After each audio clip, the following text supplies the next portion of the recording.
ఇస్మాపూర్ municipality పరిధి పాషమైలారం వార్డులో గల సోమశీల టౌన్షిప్ కాలనీవాసులు ఎదుర్కొంటున్న పారిశుద్ధ్య డ్రైనేజీ సమస్యను కమిషనర్ దృష్టికి తీసుకొచ్చే ఉద్దేశంతో గురువారం ఇస్నాపూర్ మున్సిపల్ కార్యాలయానికి వచ్చిన సందర్భంగా కాలనీవాసులు మాట్లాడుతూ డ్రైనేజీ సమస్య విపరీతంగా ఉందని వారు తెలియజేశారు. తమ డ్రైనేజీ సమస్య స్థానిక నాయకులకు తెలియజేసినా, అలాగే అధికారులకు తెలియజేసినా నామమాత్రపు సమాధానాలు ఇస్తున్నారంటూ వారు తెలియజేశారు. వాళ్ళు ఒకసారి పంపించారు కానీ వాళ్ళు మా వల్ల కాదు అని వెళ్ళిపోయారు. మాకైతే గుమ్మం అంతా వాటర్ నిలబడిపోతుంది. అది మాకు వచ్చిన మెయిన్ ప్రాబ్లం. మీరు కమిషనర్తో మాట్లాడారా? కమిషనర్ కాదండి, మాకు ఇప్పుడు కమిషనర్ కానీ ఇంతకు ముందు పంచాయతీ వాళ్ళతో మాట్లాడాను. ఓకే, ఏమంటున్నారు? మాట్లాడితే ఇట్లా వాటర్ నిలబడుతుంది అని చెప్తున్నాను. వాళ్ళు వచ్చి చూస్తున్నారు. సందీప్ కూడా ఉన్నారు, సందీప్ కూడా చెప్పాను. అంటే ఇప్పుడు మీ సమస్య ఇప్పుడు పరిష్కరించమని మీరు అడుగుతున్నారు? మాకు ఇప్పుడు ఆ డ్రైనేజ్ అనేది టోటల్ అన్ని మ్యాన్ హోల్స్ క్లోజ్ అయినాయి. అది ఒక దగ్గర చేసుకుంటే కాదు, ఇళ్ళ వాళ్ళు అన్ని కలిపి చెయ్యాలి అని చెప్పారు మాకు. మీరు అక్కడ మీ స్థానిక నాయకులు మీరు మాట్లాడడం జరిగిందా ఈ సమస్య గురించి? చెప్పానండి. ఏమన్నారు?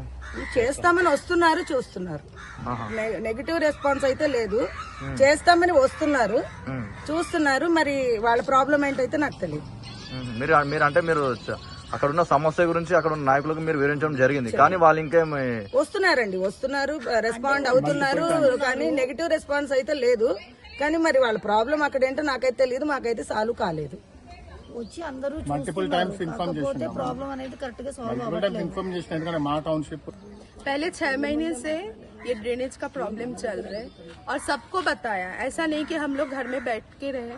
बाजू वाले घर में पहले स्टार्ट हुआ, अगेन अभी मेरे घर में लास्ट 1 मंथ से ये सेम प्रॉब्लम. बाहर जाने का नहीं है, आने का भी नहीं है. पूरा सामने पूरा ड्रेनेज का पानी पूरा भरा हुआ है, उल्टा बैक आ रहा है और इतना बदबू, आप बस होश खो बैठोगे. इतना बदबू, घर में रहने लायक हालत नहीं है. हम लोग बीमार पड़ रहे, बच्चे लोग बीमार पड़ रहे. ऐसा रह नहीं सकते. तो इसके लिए आज हम लोग ये म्यूनिसिपैलिटी में आए हैं अपना कंप्लेंट देने के लिए.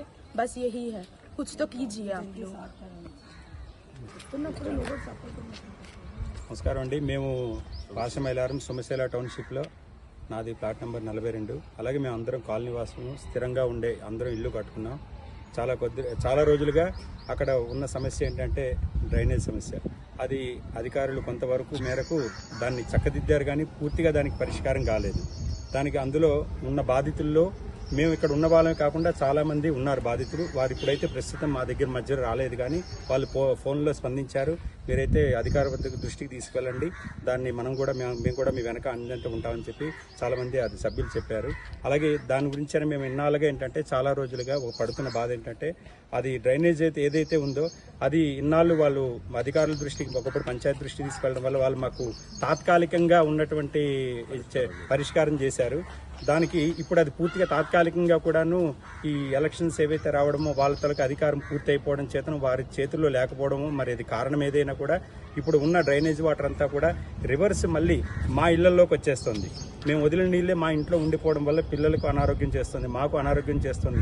మేము చాలా మటుకు ఇప్పుడు చెప్పడానికి అధికారులకు ఎవరికి చెప్పాలని మాకు ఆలోచన తోచలేదు. కాబట్టి మున్సిపల్ కమిషనర్ గారికి దృష్టికి ఇది తీసుకువెళ్తే మా అందరికీ, మేమే కాకుండా ఇక్కడ ఉన్న వాళ్ళకి కాకుండా అందరికీ, కాలనీ అందరికీ కూడా ఇది పరిష్కారం చేకూరుస్తారని చెప్పి మా అందరి సభాముఖంగా కూడా మేము తెలియజేసుకుంటున్నామండి.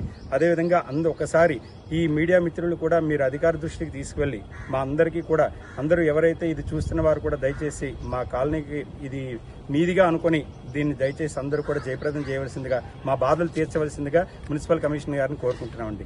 నమస్కారం అండి. అయితే వీళ్ళు చెప్పడం ఏంటంటే లాంగ్ టర్మ్ ప్లాన్ ఏదో ప్లాన్ చేస్తున్నట్టున్నారు, కానీ లాంగ్ టర్మ్ ప్లాన్ వర్కౌట్ కాదు ఇప్పుడు. ఎందుకంటే డ్రైనేజ్ కాబట్టి ఇది temporary relief is a must. So temporary relief ఏంటంటే అక్కడ బ్యాడ్ స్మెల్తో పాటు ఏదైతే మన వదిలిన ద్రవ్య పదార్థాలు ఉన్నాయో అవన్నీ ఇంటి చుట్టూ తిరగడం వల్ల అక్కడ ఇంకా ఉండలేకపోతున్నాం, తినలేకపోతున్నాం, పడుకోలేకపోతున్నాం. ఆల్రెడీ 2-3 టెనెంట్స్ ఇల్లు వెకేట్ చేసి వెళ్ళిపోయారు. ఇప్పుడు మేము కిరాయికి ఇద్దామంటే కూడా ఎవరు రావడం లేదు అక్కడ. ఇక మేము ఓనర్లం కాబట్టి వెళ్ళలేకుండా అక్కడే ఇరుక్కుపోవాల్సి వచ్చింది. అది తాగే నీటిలో కూడా అది డ్రైనేజ్ కలుషిత వాటర్ కలిసిపోతుందండి. అదైతే భయంకరంగా ఉంది, అది భయానకం. ఇంకోటి అక్కడ అధికారులు వచ్చి పరిశీలించారు, కానీ ఇంటికి వచ్చి పూర్తిగా దీని నుంచి విశ్లేషణగా అడిగి మీ ప్రాబ్లం ఏంటని ఎవరు ఇంతవరకు స్పందించలేదు. అక్కడ ఉన్న నాయకులకి పూర్తిగా మరి ఇదివరకు అయితే దాన్ని తాత్కాలికంగానే పరిష్కరించారు, కానీ పూర్తిగా దాన్ని చేయలేకపోయారు. నాయకులు ఏంటంటే ఇది గవర్నమెంట్, కాంగ్రెస్ గవర్నమెంట్ వచ్చిన తర్వాత అది 1 year అయిపోయింది, ఎక్స్పైర్ అయిపోయి. సో వాళ్ళు రెస్పాన్సిబిలిటీ తీసుకోవట్లేదు. కానీ మా ప్రయత్నాలు చేసినవి ఏంటంటే ఎక్స్ కార్పొరేటర్ వాళ్ళందరికీ ఇల్లులోకి వెళ్ళి, రోడ్లోకి వెళ్ళి, ఎక్కడ కనబడితే అక్కడ మేము ఎంత అయితే అంత ప్లీడింగ్ చేశాము. ఇంగ్లీష్ వర్డ్లో ప్లీడింగ్ అనమాట, బతిలాడమే కాదు. ఇంకా pleading is the right word. అయినా వాళ్ళు చేయలేకపోయినారు. మేబీ వాళ్ళు కూడా ఇష్యూస్ ఉండొచ్చు. వాళ్ళు ప్రయత్నం చేశారు, కానీ మున్సిపల్ కార్పొరేషన్ రావడం వల్ల ఏం కాలేకపోయింది. సో ఇమీడియట్ రిలీఫ్ అయితే మస్ట్ అండి. 2